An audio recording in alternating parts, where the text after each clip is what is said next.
This is a church in Abraka, precisely at Benbo,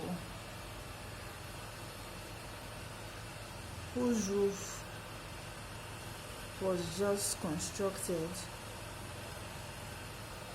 barely a month ago. Originally, there was no roof in this church. They were just managing a small structure, and they managed to complete or to roof the church. And then the breeze of yesterday night did this to the church roof. Fortunately, no life was lost.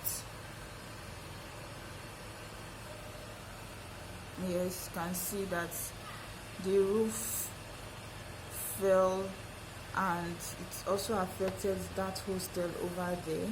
It affected the roof of that hostel. So it's the grace of God. So just a minor injury that the person in the room sustained.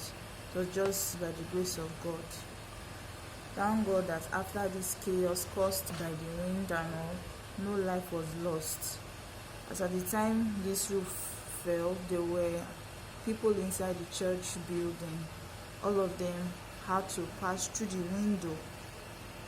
As you can see, the church is still very much under construction. Still very much under construction. And now this happens. Like I said, thank God no life was lost. We give God all the glory. The name of this church is